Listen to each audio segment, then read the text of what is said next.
Buenas noches y sean bienvenidas a Estación Siniestra una noche más.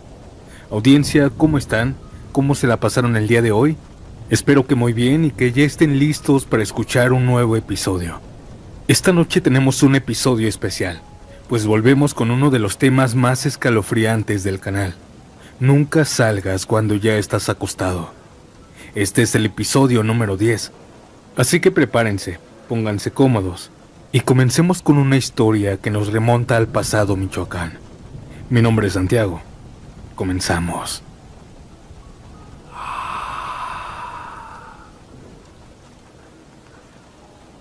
Mi abuelo siempre me dijo que no despertara a nadie en la madrugada. Mi nombre es Mariana. Tengo 31 años y les escribo porque hay algo que mi abuelo vivió y lo marcó para toda su vida. Esto ocurrió hace muchos años, cuando mi abuelo Ernesto tenía poco más de 30 años. Él vivía en un pueblito de Michoacán llamado Tzintzuntzán, cuando el pueblo todavía era más tierra que pavimento y las noches eran realmente oscuras. Mi abuelo no era hombre de muchas palabras. Era de los hombres de antes, que trabajaban desde temprano con el ganado. Le gustaban los animales, pero había algo que lo apasionaba de verdad: los gallos. Para él era disciplina. Desde joven aprendió a criarlos. Sabía identificar cuál iba a ser el fuerte desde pequeño. Decía que el carácter se le notaba en la forma en la que el animal miraba, en cómo se paraba firmemente frente a otros. Con el tiempo empezó a meterse en el ambiente de las peleas clandestinas. No era como ahora. Se hacían en patios grandes, terrenos, ranchos alejados. Se corría la voz en silencio.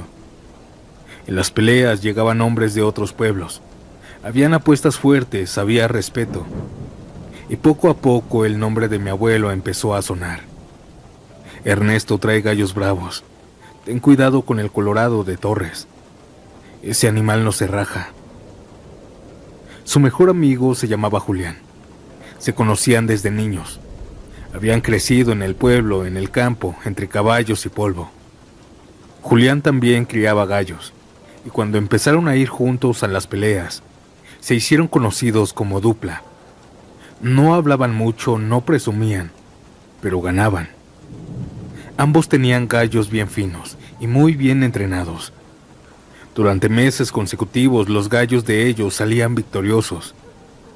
Eso empezó a incomodar a otros, porque en ese ambiente la reputación pesa, y cuando alguien gana seguido despierta orgullo ajeno, envidia. Mi abuelo decía que el ambiente era pesado, pero emocionante. El olor a tierra húmeda mezclado con cerveza, el ruido de las apuestas, el sonido seco de las navajas amarrándose a las patas del gallo, chocando entre sí. Era un mundo de hombres, decía mi abuelo. Pero todo eso se terminó una noche. Esa semana, personas del pueblo organizaron una pelea grande en las afueras. Se decía que la bolsa iba a estar buena. Esa noche habían llegado galleros de Quiroga, de Pátzcuaro, incluso de más lejos. Esa ocasión mi abuelo ensilló su caballo después de cenar. Mi abuela le preguntó si iba a tardar, pero él dijo que nada más un rato iba y ya. Era pasada la medianoche cuando llegó al lugar. El terreno estaba iluminado con focos colgando de cables improvisados. Había polvo flotando en el aire y hombres recargados en camionetas tomando cerveza. Muchos otros estaban agarrando a sus gallos, acariciándolos. Pero algo le llamó la atención. Julián, su amigo, no estaba. Eso era raro, porque cuando había buena apuesta, Julián siempre estaba ahí desde temprano, revisando, observando. Mi abuelo lo buscó por todo el lugar, pero no lo encontró. Ahí entonces sintió algo, que él mismo describía como inquietud. Pensó que quizá no se había enterado. Pensó que sería injusto que se perdiera la pelea grande. Y sin pensarlo demasiado, decidió ir por él a su casa. Subió de nuevo al caballo y cabalgó hasta la casa de Julián. El trayecto no era largo, era corto, unos 5 minutos. Pero de noche el pueblo era distinto. Solo se escuchaban los cascos del caballo golpeando la tierra. La luna apenas iluminaba los techos de lámina. Cuando llegó a la casa estaba completamente oscura. Julián ya estaba dormido. Mi abuelo gritó su nombre desde afuera, pero no salía. Agarró piedritas y las lanzó al techo. Después de varios intentos, se prendió una luz. La puerta apenas se abrió.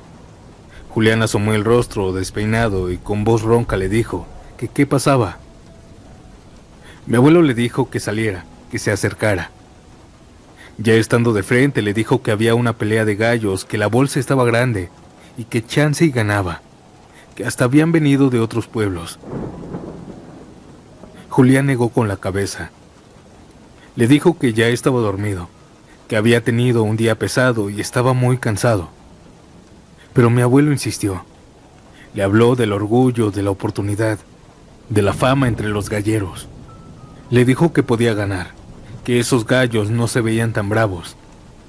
Le dijo que no todos los días se presentaba algo así. Después de unos minutos pensando, Julián suspiró. «Déjame agarrar el gallo», le dijo. Entró, se puso un suéter, tomó su mejor ejemplar, lo envolvió con cuidado y se montó con mi abuelo. Regresaron al terreno. La noche ya estaba más pesada, más alcohol, más apuestas. Mi abuelo fue uno de los primeros y perdió. Dice que no llevó su gallo más fino. Se confió. Estuvieron viendo otras peleas y tomando cerveza, hasta cuando por fin le tocó al turno de Julián. Le tocó contra un hombre de Quiroga, un tipo alto, ya medio tomado. Amarraron las navajas a los gallos, revisaron las patas y los soltaron en el cuadro. Los gallos chocaron con violencia. Tuvieron que separarlos varias veces, había sangre en las plumas, el polvo se levantaba. Había gente gritando. Hasta que finalmente el gallo de Julián ganó, otra vez. El hombre de Quiroga se quedó inmóvil unos segundos, solo viendo a su gallo tirado en el suelo. Luego empezó a gritar. Decía que ese gallo era demasiado fino, que no podía ser posible que perdiera, que eso no se iba a quedar así. Le exigió a Julián que con el premio tenía que pagárselo. Julián, también de pocas palabras, respondió firme. Perdiste. Así son las peleas. Así es esto. Aquel hombre le dijo una vez más que le diera lo del gallo, pero Julián se negó. Aquel hombre, al escuchar esto y al estar tomado, dio un paso atrás, metió la mano en su chamarra y sacó una pistola. Mi abuelo dice que el sonido del primer disparo le retumbó en los oídos. Julián recibió el impacto en el pecho, luego otro y otro. Cayó al suelo con el gallo todavía moviéndose entre sus manos. Alguien del pueblo también desenfundó una pistola y le disparó al hombre de Quiroga. En segundos, él también estaba en el suelo. Todos se quedaron en silencio, solo el polvo flotando y dos cuerpos tendidos en el suelo. Mi abuelo se quedó paralizado. Intentó ayudar a su amigo, pero él ya no reaccionaba. Dice que lo único que pensaba era, si tan solo no hubiera ido a despertarlo, él aún seguiría con vida. Julián estaba dormido, seguro, en su cama. Pero yo lo saqué y nunca volvió. Desde esa noche mi abuelo siempre se sintió culpable de la muerte de su mejor amigo. Y nunca, nunca más volvió a insistirle a nadie que saliera en la madrugada.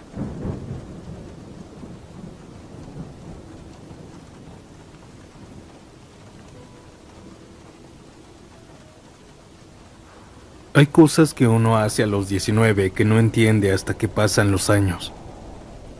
Y lo que hice en el 2004 es algo que me ha acompañado toda la vida.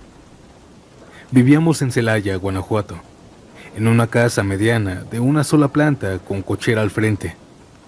Yo tenía 19 años. Mi hermano menor, Daniel, tenía 16 y estaba en la preparatoria. Yo me había salido de estudiar desde los 15 años y comencé a trabajar desde entonces. Esos años yo estaba trabajando con un señor de plomero. Me pagaba bien, pero ya cuando aprendí me lancé solo y comencé a hacerme de clientes. Me iba mucho mejor así. Por años estuve juntando dinero para un carrito, hasta que por fin logré comprarlo. Un Mustang viejito, rojo, de segunda mano. No era nuevo, no era perfecto, pero cuando lo encendías, sonaba fuerte. Corría como si estuviera hecho para volar. Yo apenas llevaba una semana manejando, experiencia casi nada. Pero a los 19 uno se siente invencible, que lo sabe todo. Esa noche era viernes. Daniel, mi hermano, había llegado desde la tarde de la prepa. Cenó conmigo, platicó un ratito. Como a las 8 se metió a su cuarto. Siempre hacía lo mismo. Cenaba y se iba a dormir temprano. Era un jovencito muy tranquilo. Yo me quedé despierto en la sala viendo televisión, pues mis papás trabajaban de noche, así que yo era el responsable de la casa. Cerca de las 12:20 de la madrugada tocaron el claxon afuera. Eran mis amigos. Ya sabían que había comprado el Mustang y querían verlo correr. Salí y uno de ellos me gritó: «Sácalo, vamos a dar una vuelta», me dijeron. Miré la hora, ya era más de medianoche. La colonia estaba en silencio, perfecto para unos arrancones con mis amigos. Y entonces pensé en Daniel. No sé por qué. Tal vez porque él había sido el más emocionado cuando fui a verlo por primera vez. Tal vez porque quería que estuviera ahí cuando lo caláramos bien. Entré a la casa, caminé hasta su cuarto. La puerta estaba cerrada, la abrí despacito. La luz amarilla de su lámpara le daba en la cara. Él estaba profundamente dormido. Me quedé mirándolo unos segundos, dudando en despertarlo o no. Hubo un momento pequeño donde pensé en dejarlo, pero no lo hice. «Mañana no tiene clases», dije. «Dani», le dije en voz baja. «Hey, Dani». Se movió apenas. Cuando despertó bien, le dije que fuéramos a dar una vuelta en el Mustang. Él se quedó callado, con apenas los ojos abiertos. Después me dijo que no, que tenía sueño. «Ándale, nomás una vuelta, mis amigos ya están aquí afuera», suspiró. Se sentó en la orilla de la cama, se puso los tenis sin decir nada y salimos. El aire de la madrugada era frío y tranquilo. Nos subimos, encendí el motor. Ese sonido ronco me llenó el pecho. Salimos despacio del fraccionamiento, pero al llegar a la avenida principal aceleré. No habían carros, la calle estaba vacía. Yo quería que Daniel sintiera la fuerza del motor. «¿Escuchas eso?», le dije. Él sonrió leve. Seguía acelerando. El Mustang respondía fuerte, pero yo no sabía controlarlo bien. Mis amigos y yo estuvimos jugando en la carretera. Salimos a una autopista donde igual estaba sola. Ahí nos posicionamos para hacer unos arrancones y comenzamos la carrera. A lo lejos había una curva ligera, nada peligrosa si vas a una velocidad normal. Pero nosotros no íbamos normal, íbamos demasiado rápido. Intenté girar, pero íbamos muy fuerte. La curva me ganó. Intenté frenar, sentí como la parte de atrás del carro se fue. El volante comenzó a vibrar, las llantas chillaron, y en segundos perdí el control absoluto. Me salí de la curva violentamente y choqué fuerte contra un poste. El sonido del metal doblándose, el cinturón apretándome el pecho, un zumbido en los oídos después. Volteé asustado, pues todo el impacto se lo había llevado del lado del copiloto. Ahí vi a mi hermano, lleno de sangre. «Hey, Dani», no respondió. «Dani, por favor, respóndeme, dime algo». No se movía.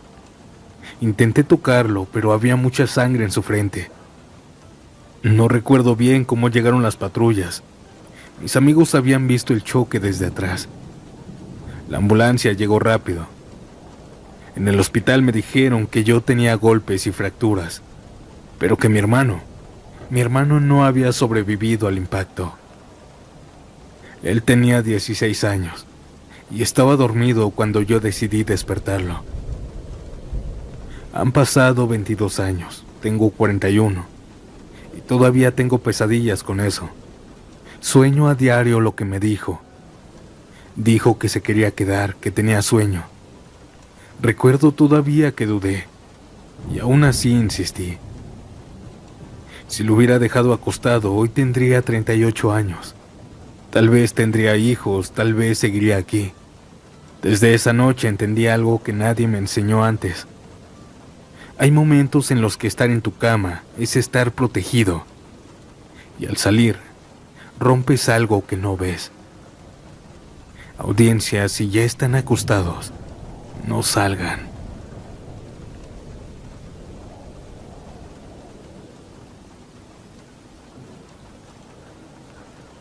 Audiencia, ¿qué les está pareciendo el episodio de hoy? Dejen su like y si les gustaría más seguido este tema, déjamelo saber en los comentarios. Y también comenta desde qué parte del mundo y a qué hora escuchas estos relatos. Ahora no los interrumpo más y continuemos con la siguiente historia.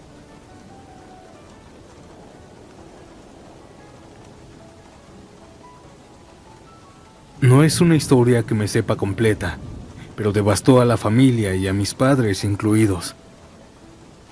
Hace un año recibimos la noticia en la noche que uno de los compadres de mi papá fue acribillado junto con otro hombre, el cual nadie sabe quién era. Estaban en el auto, en la gasolinera. Al compadre de mis papás le habían dado un tiro en la cabeza y se veían signos de violencia. Y el otro hombre a su lado también ya estaba sin vida. Pero decían que antes de eso, el compadre ya estaba acostado a punto de dormir con su esposa. Hasta que dentro de poco recibió una llamada de un hombre pidiéndole que si lo podía ir a recoger, porque al parecer lo habían golpeado. Según la esposa del señor dijo que sonaba medio desesperado aquel hombre. Él aceptó ir a recoger al hombre. Su esposa le dijo que ya era muy noche, que no fuera, o sino que ella lo acompañaba. Pero el compadre se negó y le dijo que mejor se quedara a descansar, que volvía rápido. Pasaron las horas y la señora vio que su esposo no volvía. Lo llamaba y llamaba, pero él ya no contestaba. Hasta que le dieron la noticia de que su esposo estaba muerto. Te cuento esta historia porque hace poco vi tu video de nunca salgas cuando ya estás acostado. Buenas noches, audiencia.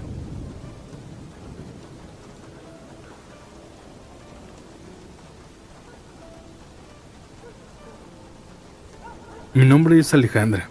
Tengo 29 años y les escribo desde la Ciudad de México. Hay una frase que he escuchado mucho estos años. Si ya estás acostado, mejor no salgas. Y mi historia que quiero compartir trata de esto. Esto pasó cuando yo tenía 16 años. Mi mamá es de un pueblito pequeño, pero prefiero no decir el lugar porque hasta la fecha nadie de mi familia cercana sabe lo que ocurrió. Pero en ese pueblo hay un río algo grande. Cada cierto tiempo íbamos a visitar a mis abuelos. Yo crecí en la ciudad, así que para mí el pueblo era aventura. El aire olía distinto, las noches eran más oscuras, se escuchaban grillos y cuando íbamos al río el sonido del agua me relajaba. Ese fin de semana llegamos como a las 11 de la mañana. Saludamos a todos, tíos, primos, primas, abuelos.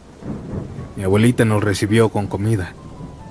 Mi abuelo estaba sentado en una silla de madera, como siempre, con su sombrero colgado detrás. Pasamos horas platicando, de la escuela, de la ciudad, de lo caro que estaba todo. Mis primas tenían 16 y 17 años. Yo tenía la misma edad que una de ellas. Desde que llegué noté que ellas estaban como cuchicheando entre ellas. Se miraban y se reían bajito. Yo les pregunté varias veces que qué traían. Nada, me decían. Pero algo tramaban. Ya casi oscurecía cuando mi abuelita empezó a decir que ya era hora de cenar y luego dormir. En el pueblo se acostumbraba a acostarse temprano. A las 9 de la noche ya casi no había gente en la calle. A mí me dieron un cuartito pequeño. Era un cuarto donde guardaban mazorca de maíz apilada en costales. Olía a maíz seco y tierra. Había una cama sencilla, con cobijas gruesas. Yo estaba cansada por el viaje, así que no me importó. Me acosté. Recuerdo el sonido de los grillos afuera, el silencio profundo que no existe en la ciudad, y me dormí. No sé cuánto tiempo pasó, tal vez una hora, tal vez un poquito más, pero desperté porque escuché que tocaban la puerta despacito. «Ale», susurraron. Me incorporé medio dormida. «¿Quién?» «Somos nosotras». Eran mis primas. Abrí la puerta apenas. «¿Qué quieren? Ya estoy dormida». Se rieron bajito. Me invitaron a la feria. Yo sabía que en el pueblo había feria ese fin de semana. Así que les dije que mañana, que ahorita ya estaba cansada, que solo quería dormir. Pero me dijeron que no fuera aburrida, que fuéramos ahorita, que los papás ya estaban dormidos. Yo les dije que no, pero antes de que pudiera cerrar la puerta entraron al cuarto. Entre risas comenzaron a buscar un suéter en mi maleta. Me lo pusieron porque hacía demasiado frío allá afuera. Yo les decía que no, pero en el fondo sí quería. Solo necesitaba que me convencieran un poco más. Me empujaron suavemente hacia la cama. Me pusieron el suéter, claro, encima de la pijama, y dijeron, ya vámonos. Salimos despacio por el patio. Cruzamos sin hacer ruido. El cielo estaba oscuro, con pocas luces en el pueblo. Comenzamos a caminar por las calles, medio oscuras. Mis primas y yo nos reíamos e íbamos jugando. Cuando nos comenzamos a acercar, se escuchaba la música de la feria a lo lejos. Llegamos. Habían puestos de antojitos, juegos mecánicos, pequeños, luces de colores. Ahí estaban unos muchachos que ellas conocían. Nos saludaron, me presentaron a uno. Empezamos a caminar entre los puestos. Compramos algodones de azúcar, subimos a un juego sencillo, nos reímos. Bailamos donde había música. El ambiente era ligero. Yo ya no estaba pensando en que estaba cansada. Serían como las 11 de la noche cuando uno de los muchachos dijo, «Mejor vamos al río». Le pregunté que para qué. Él dijo que para estar más tranquilos, para estar en un lugar más romántico. Mis primas aceptaron rápido. Yo dudé, pero ya estaba ahí. Caminamos por una vereda que llevaba a las orillas del río. La música de la feria se fue apagando poco a poco detrás. El sonido del agua empezó a escucharse más fuerte. El río de noche no se veía como de día. Era hermoso, pero se veía oscuro, más ancho, más profundo, más rápido. Nos sentamos cerca. Ellas hablaban en voz baja. Uno de ellos empezó a decir cosas románticas a mi prima y a cantarle en voz alta. Mis otras primas y sus amigos comenzaron a reírse de ellos. Yo también. Después de eso yo me acerqué a la orilla para ver mejor el agua. No recuerdo bien cómo fue. Solo sé que de pronto ya no estaba de pie. Sentí el golpe frío del agua. El río me arrastró. No era tan profundo, me llegaba un poco más arriba de la cintura, pero la corriente era muy fuerte. El agua estaba helada y por momentos la corriente como que me volteaba. Intenté pararme, pero el suelo era inestable. Escuchaba gritos de mis primas, de sus amigos. Sentía que el aire no me alcanzaba. La corriente me arrastró varios metros, tragué agua, intenté agarrarme de todo lo que pude, hasta que mis manos tocaron ramas que salían de la orilla. Me aferré. Sentía que los brazos me ardían. El frío era intenso. Mis piernas golpeaban con piedras. Escuchaba a mis primas llorando, corriendo hacia mí. Uno de los muchachos se metió al agua con cuidado y logró sujetarme del suéter. Entre todos me sacaron. Me tiré en la tierra mojada, temblando por el frío y por el susto, obviamente. Mis dientes chocaban. El suéter estaba pesado, empapado. No decía nada. Solo pensaba en lo que pudo haber pasado si no me agarraba. Regresamos caminando rápido. Yo iba mojada, con frío atravesándome el cuerpo. El camino se hizo eterno. Cuando llegué a la casa de mi abuela, nos metimos al cuarto sin hacer ruido. Me ayudaron a cambiarme con manos temblorosas.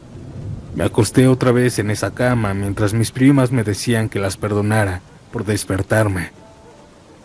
Yo no estaba molesta con ellas, solo pensaba en lo que pudo pasar.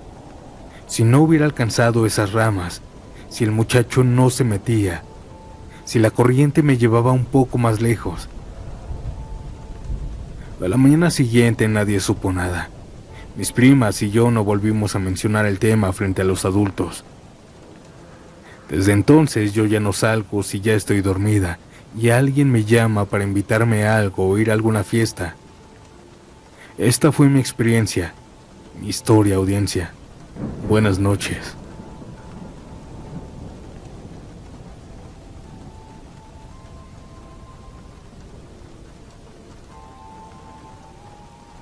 Buenas noches, audiencia. Mi nombre es Luis.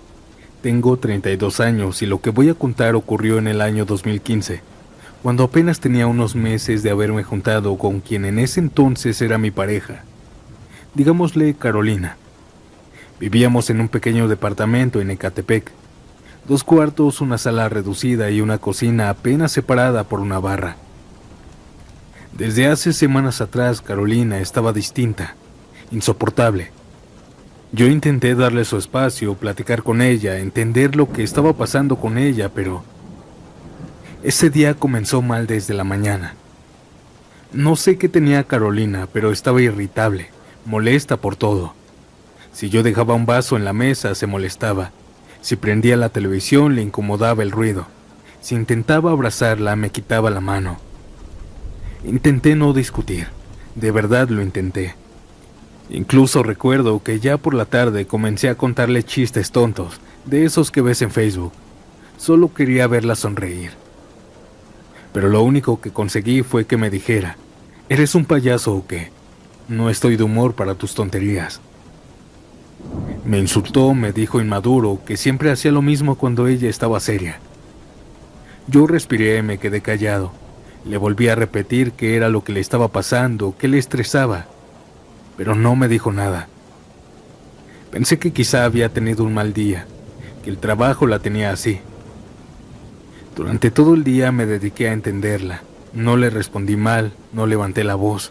Solo veía su molestia y trataba de no empeorarlo. Llegó la noche. Cenamos en silencio. Nos acostamos cerca de las 10 de la noche, la luz apagada, el ventilador encendido porque hacía calor. Yo me quedé profundamente dormido. Serían quizá la 1 o las 2 de la mañana, cuando escuché su voz, molesta, gritándome: «Luis, muévete».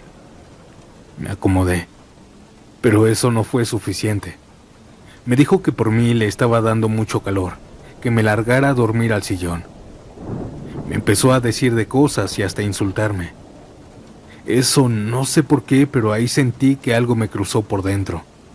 Todo el día aguantando, todo el día intentando entenderla, y ahora que me sacara de mi propia cama, le dije que no exagerara, que si tenía calor, que ella se fuera a dormir al sillón, que me dejara en paz.